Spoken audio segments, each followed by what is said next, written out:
उठिए ना, वो सार्थक अभी तक घर नहीं आया। अरे आ जाएगा यार। 12:30 हो गए। मैं सार्थक की मम्मी बोल रही हूँ। सार्थक का कुछ फोन आया था तुम्हें? कल तो तुम्हारे साथ घूम रहा था, उसके बाद कहाँ चला गया? अगर तुम्हें नहीं पता तो और किससे पता होगा? ऐसे कैसे हो सकता है, उसने तुम्हें कुछ नहीं बताया? मुझे मेरा बेटा चाहिए बस। आज के तेज रफ्तार जमाने में माँ बाप के लिए घर चलाना और बच्चों को संभालना, ये दोनों काम एक साथ करना बेहद मुश्किल होता जा रहा है। खासकर युवा पीढ़ी की सोच के साथ चलना और उन्हें समझाना तो बेहद मुश्किल काम है। जो बच्चे बड़े होते हैं उनकी सोच बदलती है, जिंदगी की तरफ उनका नजरिया बदलता है, और उनकी इस सोच का सही मार्गदर्शन करना माता पिता की सबसे अहम जिम्मेदारी हो जाती है। बहुत आसान है युवा पीढ़ी के लिए सही रास्ते से भटक जाना, और ऐसे में हर युवा को सबसे ज्यादा अपने माता पिता के सहारे की जरूरत होती है। जुर्म से जुड़ी हमारी आज की दास्तान भी इसी सोच का आईना है, जिसका ताल्लुक है रोहतक के रहने वाले सार्थक और उसके माता पिता प्रमोद और कीर्ति से। अगर तुम्हारे यही तेवर है तो मेरा घर से बाहर निकलना मुश्किल हो जाएगा। 1 हफ्ते में प्रीलिम्स के रिजल्ट्स आने वाले हैं तुम्हारे, और मैं जानता हूँ कि तुम्हारे रिजल्ट्स कैसे आएंगे। एक तुम ही हो फैमिली में जिसने आज तक फर्स्ट क्लास पास नहीं किया, और फिर भी अपनी कोचिंग को छोड़ के खेलने जाते। अब खड़े खड़े मुंह क्या देख रहे हो? जाओ जाके पढ़ो अपने रूम में।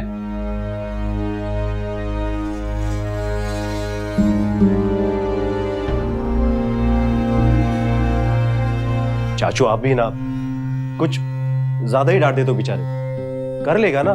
तरुण, तुम बीच में मत बोलो, मैं जानता हूं मैं क्या कर रहा हूं।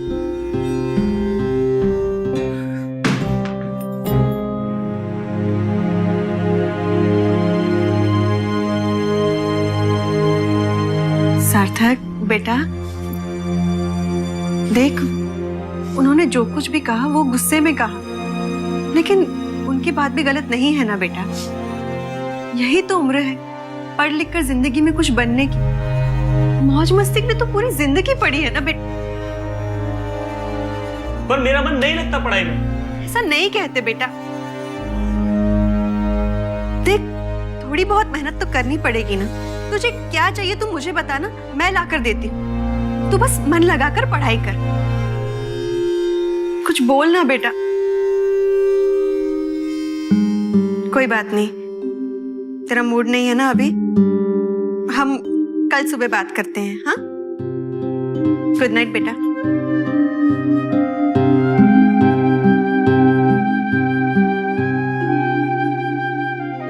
प्यार से भी समझाया उसे, लेकिन उसे यही लगता है कि हम उसके नुक्स निकाल रहे हैं। तो भाई है ना उसका, समझाओ उसे, पढ़ाई भी जरूरी है ना। ठीक है चाची, आप फिक्र मत कीजिए, मैं उससे बात करूंगा अपने तरीके से। थैंक यू बेटा। सार्थक, लो, सारी दुनिया का सवेरा हो गया, लेकिन इसका सूरज अभी तक नहीं निकला।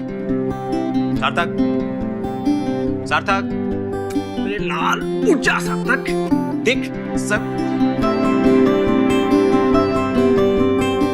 रुक, तुझे अभी जो मजा चखाता हूं। भैया क्या है, इसको बंद करो ना, सोने क्या दो। नहीं, ये सूरज है, सूरज। उठ सार्थक, क्या कुंभे करेंगे इधर सो रहा है? जल्दी उठ, सब लोग जगे और तू अभी भी घोड़े बेच के सो रहा है। टाइम देखा तूने? 10 बज गए, 10। भैया 10 तो रोज ही बजते है ना। 10 तो रोज ही बजते हैं, लेकिन आज हम लोग कहीं बाहर जा रहे हैं। ये ठीक 20 मिनट में तैयार होकर तू मुझे बाहर मिल, ठीक है? तुझे जा कहाँ रहे? मेरी शादी में। हाँ, अरे सरप्राइज है, तू जल्दी से तैयार होकर मुझे बाहर मिल, सब बताता हूं तुझे, ठीक है?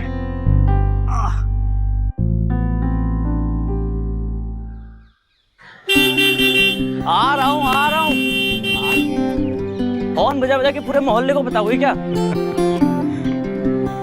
अंदर अब जल्दी चलो, अगर पापा को पता चल गया ना मैं सुबह सुबह कहीं निकला हूँ तो मेरी तो बैंड बजी है फिर से। फिक्र मत कर, इस बात के लिए पापा बिल्कुल नाराज नहीं होंगे। क्यों, कहाँ जा रहे हैं? तू चल तो सही। चलो भैया, हम जा कहाँ रहे हैं बता तो दो। हम लोग जहाँ जा रहे हैं ना, हाँ? वो तेरे सुनहरे भविष्य के लिए बहुत अच्छी जगह है। अच्छा, ये भैया, मुझे पहले ही समझ जाना चाहिए था। ऐसी कौन सी जगह होगी जहाँ पापा जाने के लिए गुस्सा नहीं होंगे? तू चल तो सही, भैया मेरी वेकेशंस। कुछ नहीं होते वेकेशन, चल तू। भैया मैं नहीं जा रहा। तू ऐसे नहीं मानेगा। सार्थक, भैया भैया मेरी वेकेशंस तो अभी स्टार्ट ही हुई है। वैकेशन हो जाएगी, सब आ जाएगी। एक बार मिल लेते हैं, ठीक है? एक बार मिल लेते हैं, फिर देखा अगर तुझे नहीं पसंद आया तो हम लोग नहीं करेंगे, ठीक है?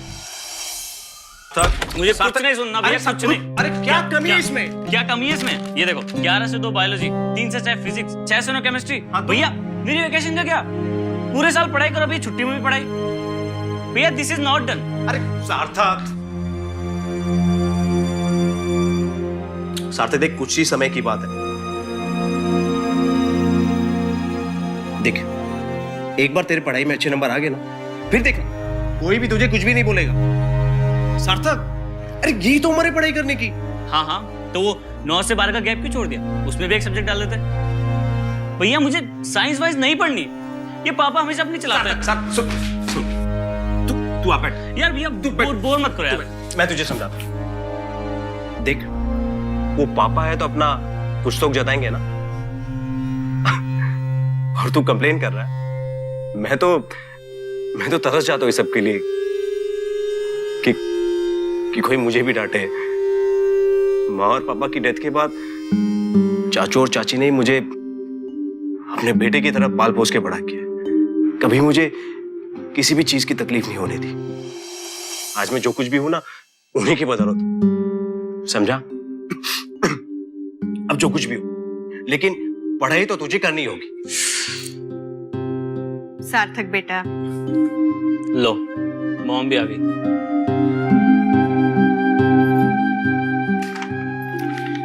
बेटा ऐसी जिंदगी में तुम आगे कैसे बढ़ोगे? क्या कमाओगे, क्या खाओगे? मॉम अगर बात सिर्फ पैसे कमाने की तो इसके तो बहुत सारे तरीके हैं ना। और ये डिग्री और सर्टिफिकेट से मेरा कैरियर नहीं बनने वाला है। मैं अपनी खुद की वेबसाइट खोलना चाहता हूँ। बेटा मैं जानती हूँ, लेकिन अभी कुछ समय के लिए ये कर ले, अपने पापा के लिए ही सही।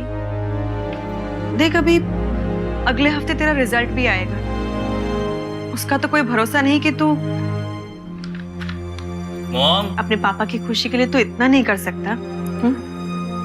अक्सर माँ बाप ये खुद ही तय कर लेते हैं कि उनके बच्चों को क्या बनना चाहिए, ये जाने बगैर कि बच्चे बनना क्या चाहते हैं। और अक्सर यही फैसला बच्चों पर दबाव की वजह बनता है। करियर का चुनाव योग्यता और प्रतिभा के हिसाब से होना चाहिए, और यह हर गार्जियन की जिम्मेदारी है कि वो अपने बच्चों की योग्यता, उनकी प्रतिभा को बारीकी से समझे और उसे निखारने की कोशिश करे। माँ बाप को समझना चाहिए कि बच्चों को दबाव की नहीं, प्रेरणा की जरूरत होती है। इसलिए यह हमारी जिम्मेदारी बनती है कि हम उन्हें ज्ञान के महत्व को समझाएं, ताकि वो हमारी सोच को समझें और समझ सकें कि हम जो कर रहे हैं उनकी भलाई के लिए कर रहे हैं। साथ ही हमें भी युवा पीढ़ी की नई सोच और उनके नए तौर तरीकों से ऐतराज नहीं होना चाहिए। बेहद जरूरी है कि दोनों पीढ़ियां एक दूसरे को समझें, और यही सार्थक के साथ नहीं हो रहा था। उसके पिता उस पर एक ऐसा करियर थोप रहे थे जिसमें उसकी कोई रुचि ही नहीं थी।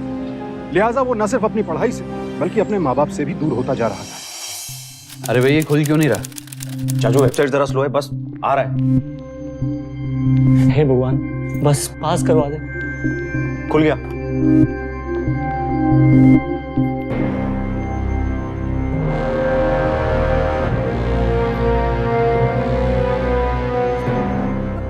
चाचू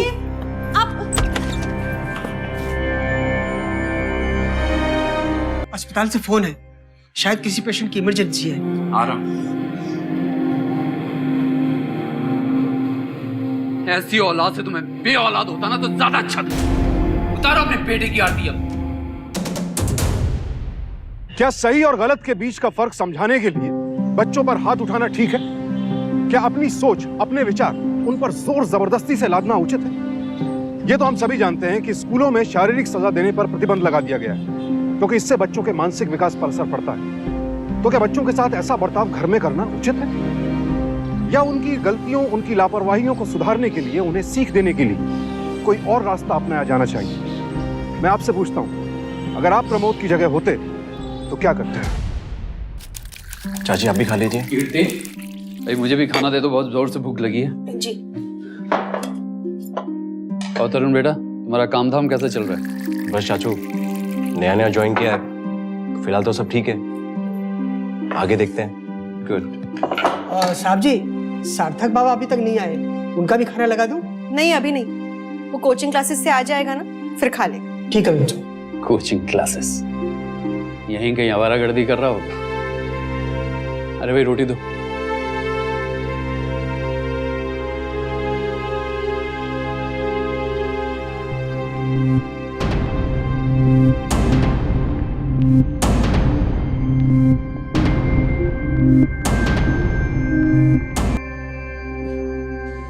जी चाची, गुड नाइट।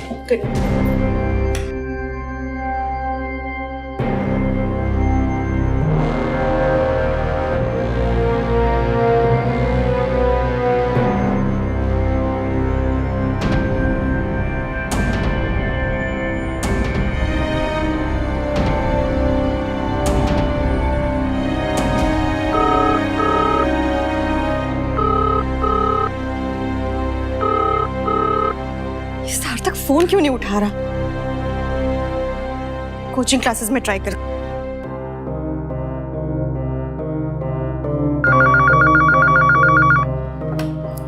हेलो। हेलो, मैं सार्थक की मम्मी बोल रही हूँ। वो घर नहीं आया अभी तक, वहीं है क्या? सार्थक मैडम, मुझे याद है, लेकिन मैंने आज तो क्लास में नहीं देखा उसे। क्या?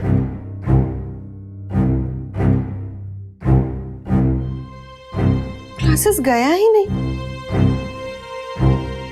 सुनिए ना, मुझे सार्थक की बहुत चिंता हो रही है। वो अभी तक घर नहीं आया और अपना फोन भी नहीं उठा रहा। अरे तो आ जाएगा, इसमें इतना चिंता करने की क्या बात है? मैंने कोचिंग क्लासेस में भी फोन लगाया था, वो वहां भी नहीं है। कोचिंग क्लासेस में फोन करने का क्या फायदा? कोचिंग क्लासेस जाता तो फेल होता। अपने आवारा दोस्तों के साथ इधर उधर आवारागर्दी कर रहा हो। आ जाए। कई बार बच्चों का कुछ क्लासेस में मन नहीं लगता है। वजह कई हो सकती हैं। टीचर स्ट्रिक्ट है, सब्जेक्ट पसंद नहीं है, घूमने फिरने का मन कर रहा है, या कुछ और।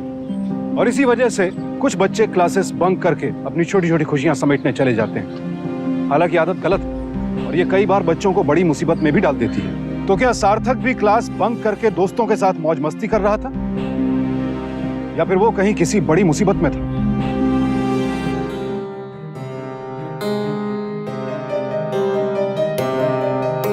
सुनिए ना, उठिए ना। वो सार्थक अभी तक घर नहीं आया। अरे आ जाएगा यार। 12:30 हो गए। कितने बज रहे? 12:30 बज गए हैं। 12:30 बज गए? अभी तक तो आ जाना चाहिए था उसे। पता नहीं क्या हुआ हो, मुझे बहुत डर लग रहा है। डरने की कोई जरूरत नहीं। काम करते हैं, उसके दोस्तों को फोन करके पूछते हैं।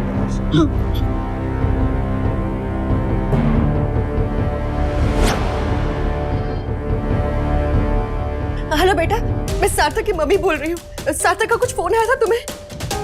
कल तो तुम्हारे साथ घूम रहा था, उसके बाद कहाँ चला गया? अगर तुम्हें नहीं पता तो और किससे पता होगा? किसी के साथ उसे बाहर जाते हुए देखा था क्या? ऐसे कैसे हो सकता है? उसने तुम्हें कुछ नहीं बताया? हे भगवान। कुछ पता चला सार्थक का?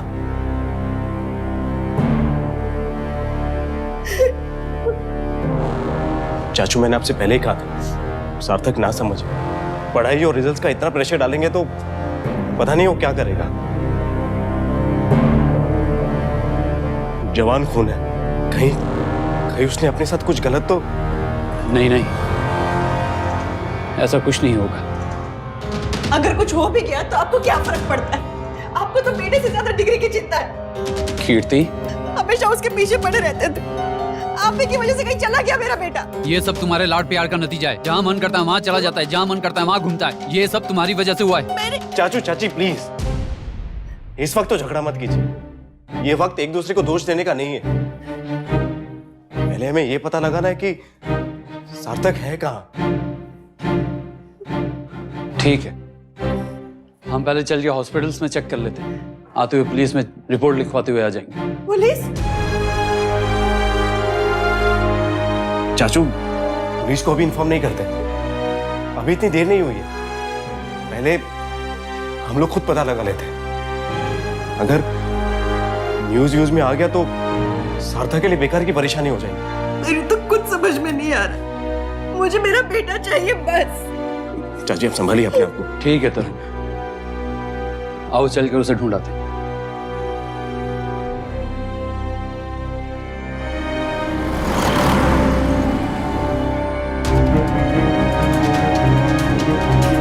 क्या आपने इस लड़के को देखा है?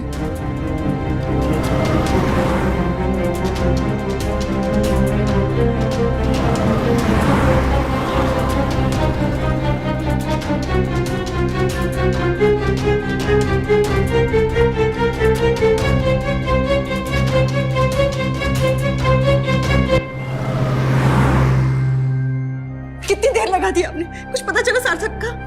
कई जगह ढूंढा उसे, लेकिन उसके बारे में कोई इन्फॉर्मेशन नहीं मिली। और तरुण, वो कहाँ है? तरुण से बाकी जगह ढूंढने गया हुआ है। भगवान करे वो तो कोई ना कोई खबर लेके आए सार्थक की। नहीं चाची, मुझे भी कुछ पता नहीं चला।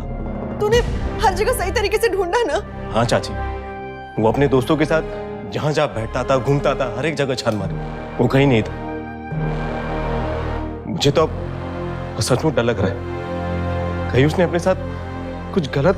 बार बार ऐसा मत बोलो तरुण, कुछ नहीं होगा मेरे सार्थक को। चाची बस मुझे उसकी फिक्र हो रही है। एक काम करते हैं, उसका कंप्यूटर चेक करते हैं। कंप्यूटर, उसकी कोई डायरी वायरी भी होगी। आई मीन टू से कोई लड़की वड़की का कोई। हाँ चाचू, शायद ये हो सकता है। उसके कमरे में देखते हैं, शायद कुछ मिले। आप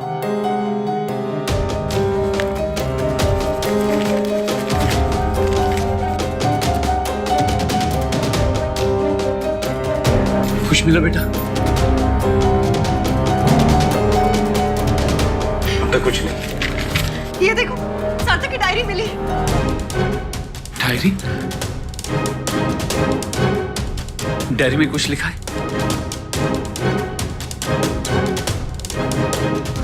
5 मई, आज फिर पढ़ाई को लेकर पापा ने मुझे डांटा, खूब चिल्लाए मुझ पर। मुझे बहुत बुरा लगता है जब भी वो पढ़ाई को लेकर ऐसा करते। 9 मई, पता नहीं पापा को क्यों समझ नहीं आता कि मेरा पढ़ाई में बिल्कुल मन नहीं लगता। वो मुझे डॉक्टर या इंजीनियर बनाना चाहते हैं, पर मैं नहीं बनना चाहता। मैं अपना करियर खुद बनाना चाहता हूँ। कभी कभी तो मन करता है कि सब कुछ छोड़कर कहीं दूर चला जाओ। पढ़ाई, परफॉर्मेंस, रिजल्ट्स, दोस्तों से कंपटीशन, घर वालों की उम्मीदें, पड़ोसियों से जलन। आजकल के बच्चों पर न जाने कितने दबाव हैं, और इन दबावों की वजह से कई बार तो बच्चे बस टूटते टूटते रह जाते हैं। ऐसी परिस्थिति में बेहद जरूरी है कि घर वाले उन्हें पूरा सहारा दें, प्यार दें, और अपना प्यार उनके रिजल्ट के मुताबिक कम ज्यादा ना करें, क्योंकि इससे कई बार बच्चे गहरे सदमे में चले जाते हैं। तो क्या सार्थक भी ऐसे ही सदमे का शिकार हो गया था? अपनी परेशानियों से निजात पाने के लिए कहीं सार्थक ने अपने साथ कोई अनहोनी तो नहीं कर डाली थी? कीर्ति, मैं उसका भला चाहता था,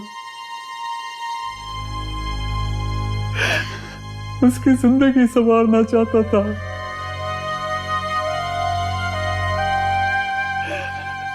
मुझे क्या पता था कि मेरी डांट फटकार को वो मेरी नफरत समझ बैठेगा।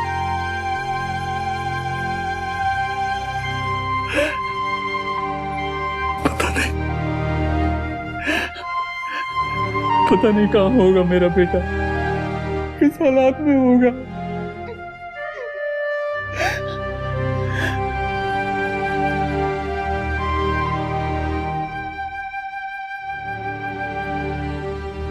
लेकिन उसे कुछ नहीं होने दूंगा कीर्ति, कुछ नहीं होने दूंगा। हमें पुलिस को इन्फॉर्म करना चाहिए।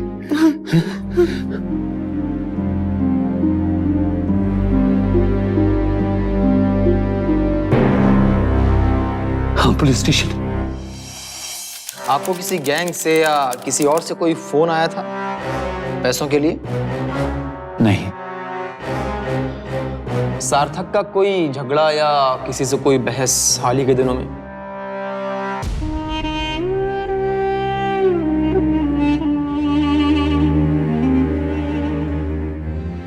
दरअसल जो कुछ भी हुआ है उसका जिम्मेदार मैं हूँ। नाम ला दिया मिट्टी में, फेल हो गया तुम्हारा बेटा, वो भी बोर्ड के एग्जाम में। ऐसी औलाद से तुम्हें बे औलाद होता ना तो ज्यादा अच्छा था।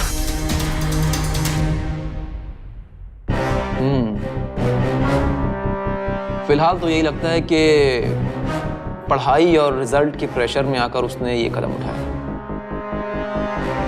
मगर इतने जल्दी कुछ कह नहीं सकते क्योंकि मुझे आप दोनों के कोऑपरेशन की जरूरत पड़ी। मुझे सार्थक के मोबाइल फोन्स के रिकॉर्ड्स चेक करने पड़े, और हाँ, आप लोग सार्थक के फ्रेंड्स के नंबर भी हमें देते जाइए। हमें उन्हें भी इन्वेस्टिगेशन के लिए यहाँ बुलाना हो, लेकिन उस वक्त आप लोग यहाँ ना आए। हो सकता है बच्चे आपके सामने जरा हिचकिचाएं। जैसा आप ठीक समझे। पिछले कुछ दिनों से काफ़ी परेशान था सर वो, किसी चीज़ का जवाब ना देना, किसी से बात ना करना, काफ़ी चिड़चिड़ा सा हो गया था। और सर सार्थक जैसा इतना मस्ती करने वाला बंदा अगर ऐसा हो जाए तो कुछ ना कुछ बात तो ज़रूर होगी ना सर। ऊपर से क्लासेस मिस करने लगा था, स्कूल बंक करने लगा था। मैंने उसे समझाने की बहुत कोशिश की तो मेरे ऊपर भड़कने लगा। बोला कि अब तुम भी पापा के ऐसे भाषण मत दो। इससे पहले मैंने उसे किसी भी बात पे इतना नाराज होते हुए नहीं देखा।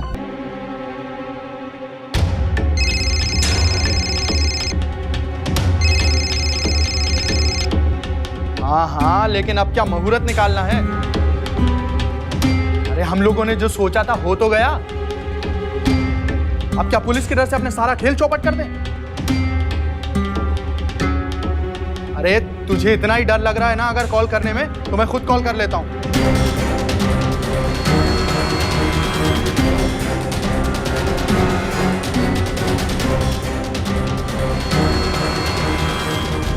अब तक सारे हालात इसी तरफ इशारा कर रहे थे कि सार्थक अपने पापा की डांट और अपने रिजल्ट की शर्मिंदगी से बचने के लिए घर छोड़कर कहीं चला गया।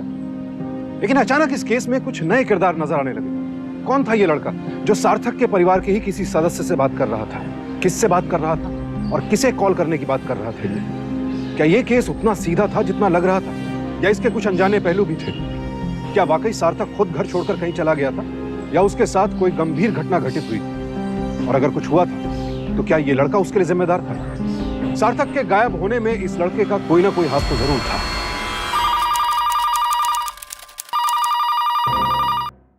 हेलो, कौन बोल रहे हो तुम? तुम्हें कैसे पता? कौन है? Hello hello hello. क्या हुआ? किसका फोन था? कोई बोल रहा था कि अगर आपको आपका बेटा चाहिए तो 35 लाख रुपए दे दो।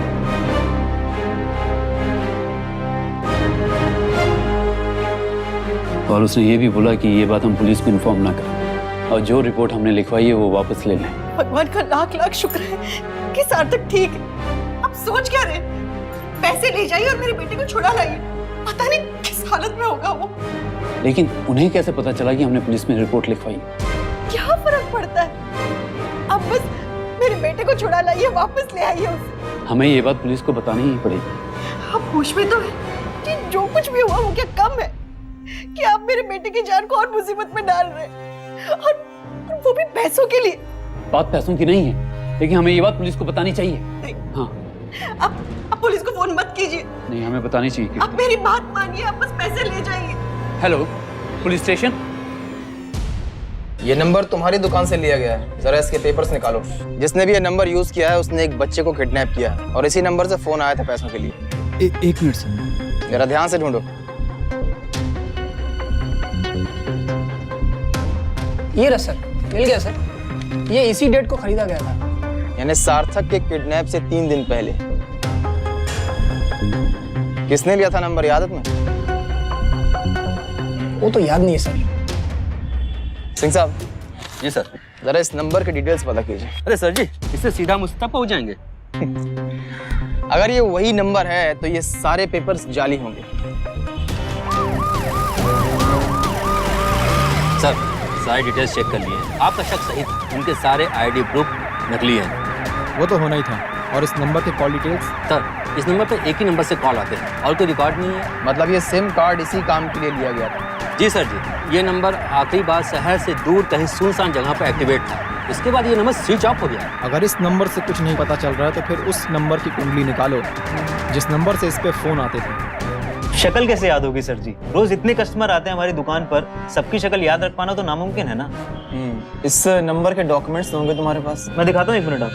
सर जी, ये नंबर सार्थक के घर से यूज हुआ है। क्या? जी सर। सार्थक के घर से? बेहद सीधा और सरल दिखने वाला ये केस हर गुजरते पल के साथ उलझता ही जा रहा था। हर मोड़ पर इस केस का कोई नया पहलू सामने आता पर पुलिस के लिए चुनौती बन जाता। अब पुलिस इस गुत्थी को सुलझाने में लगी थी कि सार्थक की किडनैपिंग किसने की है। इतना तो साफ हो चुका था कि सार्थक के गायब होने में उसके घर के ही किसी सदस्य का हाथ है, लेकिन कौन? कहीं सार्थक के माता पिता ने तो उसकी किडनैपिंग नहीं करवाई। उनके पास ऐसा करने की कोई वजह नहीं। तो फिर सार्थक का बड़ा भाई तरुण या इस घर का नौकर या ड्राइवर? इस घर से जुड़ा वो हर सदस्य जो सार्थक को जानता था शक के दायरे में आ चुका था।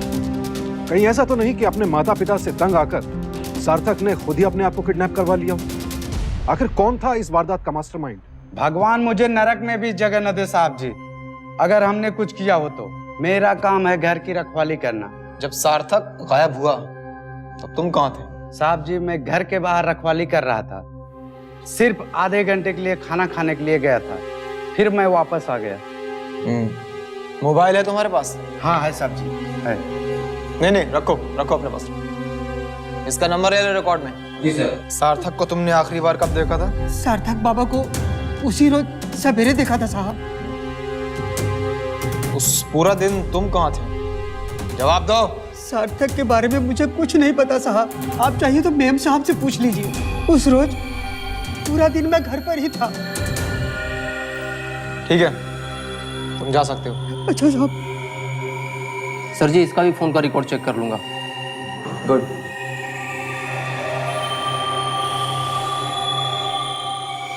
तरुण साहब, उस दिन आप कहाँ थे? जी ऑफिस में, और ऑफिस से सीधा घर, रोज की तरह।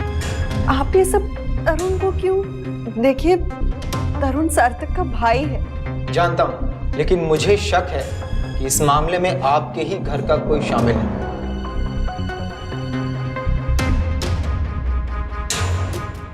क्रॉस चेक कर लिया सर, ये उस दिन ऑफिस में ही था। ठीक है तरुण साहब, आप अपना फोन नंबर लिखवा दीजिए और आप जा सकते हैं। ठीक है, थैंक यू। Thank you.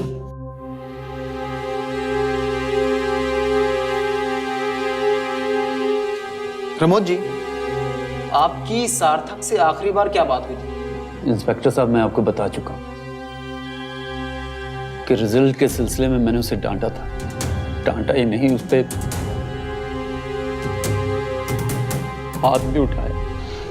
जिस दिन सार्थक गायब हुआ उस दिन आप कहाँ थे?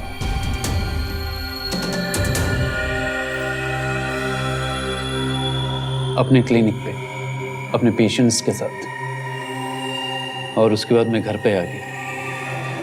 पता करो। जी सर। मैडम, आपकी सार्थक से आखिरी बार क्या बात हुई थी? जी, वो क्लासेस जा रहा था। मैंने उसे समझाया कि उसके पापा उसे बहुत प्यार करते हैं और उसकी भलाई के लिए ही उसे डांटते। फिर मैं घर में उसका इंतजार करती रही, लेकिन वो माफ कीजिएगा सर, क्या करें, हमारा काम ही ऐसा है। कभी कभी सख्ती बरतनी पड़ती है। और मैं आप लोगों से ये सब इसलिए पूछ रहा हूँ कि हो सकता है सार्थक ने अपनी किडनैपिंग खुद प्लान की। क्या कह रहे हैं इंस्पेक्टर साहब? ऐसा शक है। बहरहाल मुझे इस इन्वेस्टिगेशन में आप लोगों का कोऑपरेशन चाहिए। जी। नाउ यू कैन गो।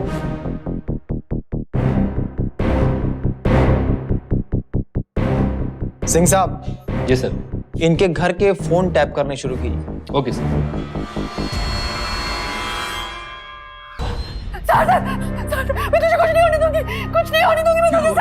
सार्थक, कीर्ति, कीर्ति, क्या हो गया? सपना देखा? अब मेरी बात मानते क्यों नहीं है? अब दे क्यों नहीं देते उनको पैसे? मुझे मेरा बेटा वापस ला कर दीजिए। मुझे मेरा बेटा वापस ला कर दीजिए ना। मुझे मेरा बेटा चाहिए। मुझे मेरा बेटा चाहिए।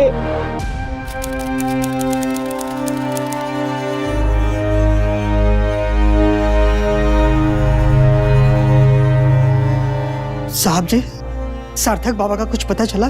तुमसे मतलब? अपने काम से काम रखो, जाओ।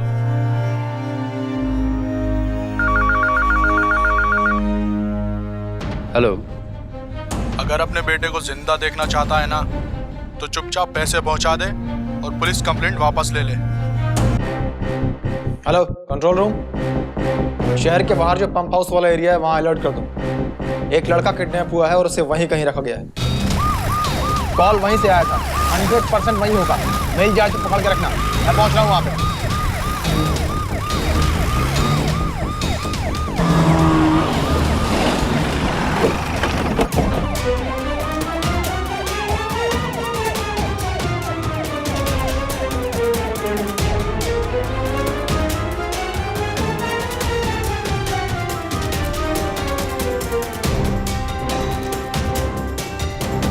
सर, शायद हमारे आने की खबर उनको लग गई सर। वो लोग तो भाग गए। ये 2 सिम कार्ड मिले सर। कितने सिम कार्ड बदलेगा वो? सर, ये देखिए खून के निशान, लगता हाथापाई भी हुई है। एक काम करो, उस नंबर को ट्रेस करते रहो जहां से फोन कॉल आया था पहले। हाँ जी सर। ज्यादा दूर नहीं गया होगा। चलो। ओके।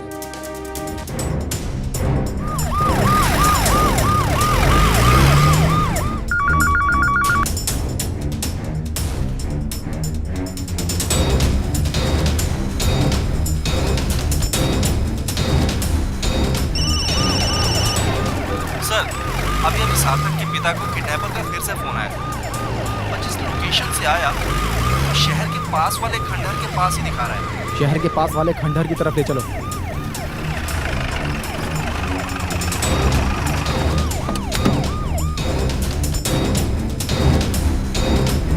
हेलो जी हाँ प्रमोद जी, यही मेरे कब्जे में है। किसी ने किडनैप किया था सार्थक को और एक लाश आई है। मैं चाहता हूँ कि आप आकर देख लें।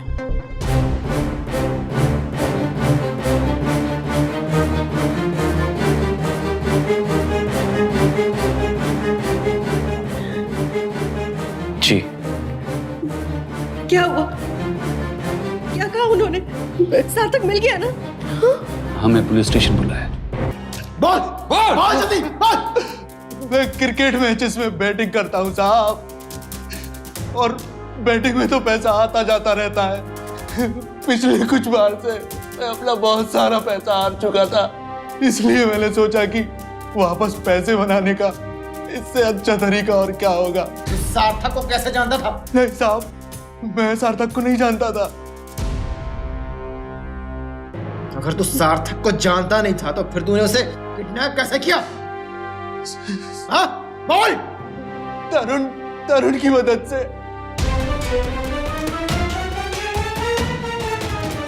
तरुण उसे मेरे पास लेकर आया था और फिर मैं सार्थक को शहर से बाहर लेकर चला गया था।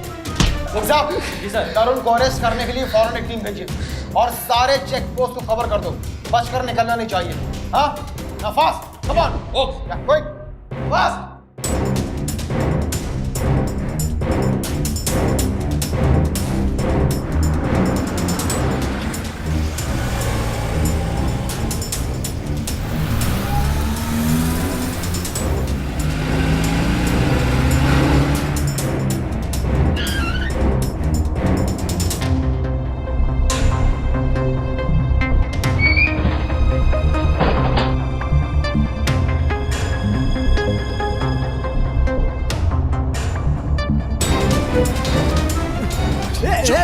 पकड़, भाग के कहाँ जाएगा? इंस्पेक्टर साहब, भागकर कहाँ जाएगा? पकड़ क्यों रहे? चल इधर।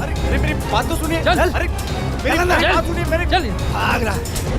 वेदांत और मेरा एक दोस्त है जो पहले से बैटिंग करता आ रहा है। बहुत पैसा कमा लिया था उसने बैटिंग करते करते। उसे देखकर हमें भी उसका लालच है। अबे यार घबराता क्यों है? लगा, मुझे देख, मैं बन गया, तू भी बन जाएगा। तू को लगा पैसा। हमने सोचा कि कम समय में ज्यादा पैसा कमाने का इससे अच्छा तरीका नहीं हो सकता, लेकिन हम लोग पहले ही बैटिंग में पैसा हार गए। हमारे दोस्त ने कहा कि कोई बात नहीं, खेलते रहो, आगे जीत जाओ। आखिरी ओवर के अंतिम गेंद पर सिर्फ 3 रन की जरूरत है, परंतु ये मात्र आखिरी विकेट है और ये बॉलर रन पे तो और ये विकेट है और ये लगातार फिर से वही हुआ। हम लोग लगातार 4 मैच हार गए और पैसा चुकाने के लिए हमारे पास फूटी कौड़ी नहीं थी।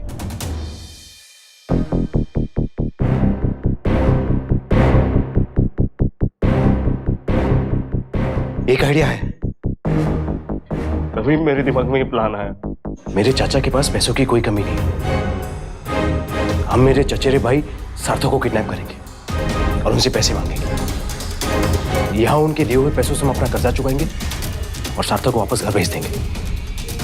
वो भी खुश और हमारा भी काम हो जाएगा। हमने जैसा सोचा वैसा ही हुआ। सब कुछ ठीक चल रहा था, लेकिन तभी हमारी समझ में आया कि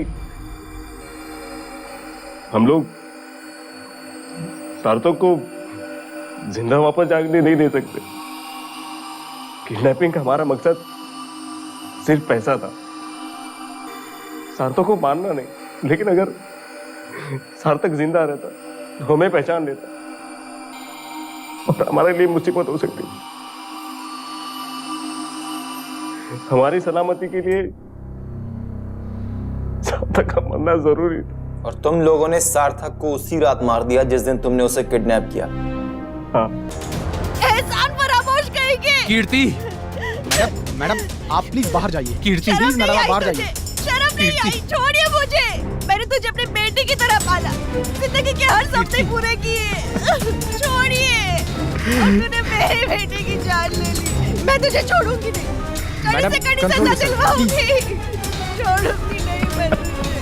कहते हैं बड़ी से बड़ी गलती की शुरुआत एक छोटी सी गलती से होती है।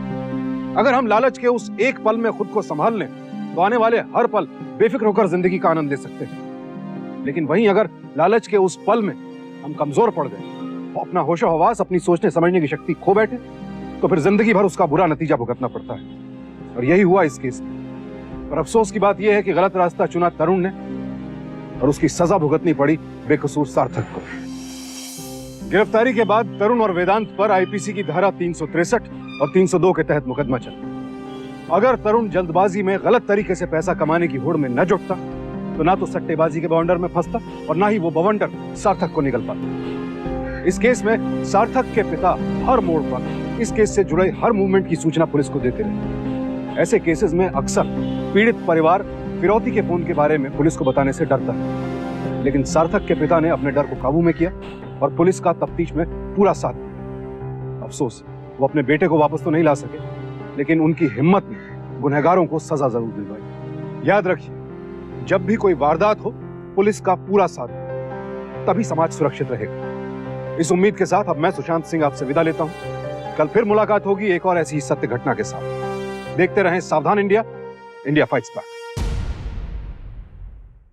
तो सावधान।